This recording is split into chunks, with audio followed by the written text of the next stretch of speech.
strangest sights on the island, freaks from the four corners of the world.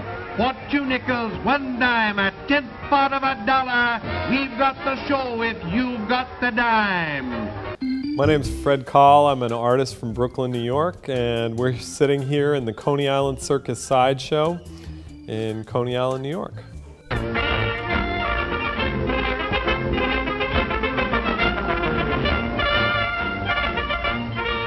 Coney Island, the world's greatest fun frolic, with its beach miles long, all peppered with people. The place where merriment is king. I'd always been interested in magic and illusions and kind of was doing visual art related to that, and kind of started performing magic in Coney Island. Through that got into sword swallowing and the human blockhead, and kind of became this persona, the great Fredini. And Coney Island has always been a kind of special place where technology and art kind of melded together in this crazy, beach culture where, Thomas Edison first unveiled the electric light. The hot dog was invented there. But Coney Island's greatest eating invention is the Frankfurter, for it was here, when the place was a sandbar known as Coney Hook, that the hot dog was born.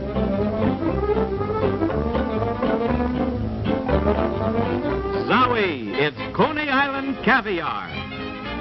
One of my fascinations was Luna Park, which was created by this sort of mad scientist, architect, Frederick Thompson, and he had designed all these buildings like this Luna Park Tower here. Really, he was the first postmodern architect. He took, Renaissance structures, like a lot of this tower is modeled after the towers in San Marco. And Frederick Thompson was interesting because he was a student at the Beaux-Arts Academy in Paris, and he was kicked out because he was just too wacky, and so he sort of dropped out of school.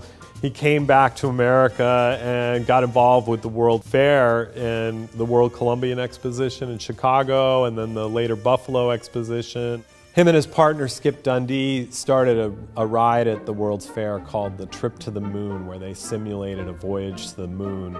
And you would go in and you'd feel like you were actually traveling to the moon, and then you got off this spaceship and you were greeted by little Martians, and the walls were made of green cheese, so you could pick a piece of cheese off the wall and eat it.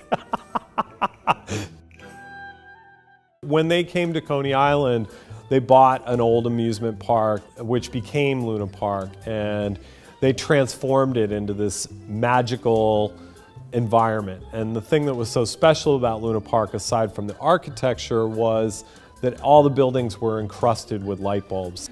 And I had this idea for years, I'm going to build this with popsicle sticks or toothpicks or something, and that would be my retirement project, is to rebuild Luna Park in some form or fashion.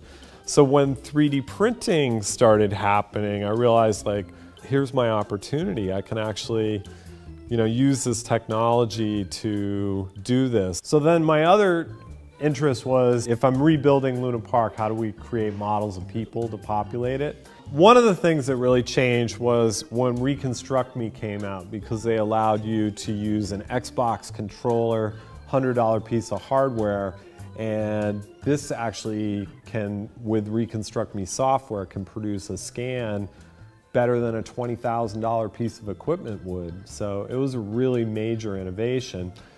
And I then created this turntable that allows you to do full body scans. So this is an example of a full body scan. This is a portrait of my self-portrait. And you can see we're able to get this great quality with these. There would be a lot of efforts. People have been doing these sort of armchair spins of getting torsos, and I found that really frustrating. I just wanted to see the full body. So that was my big focus, and I built the turntable, and now I have the scanning rig where this rides on a track, and we're really able to get these great scans. My vision is this: to create a miniature model of Coney Island's Luna Park as it stood 100 years ago, and I want you to be a part of it. For the summer of 2014, I will create a scale model of 1914 Luna Park to be exhibited in Coney Island. I want to populate the model with the portraits of the melting pot of people that visit Coney Island, and that includes you.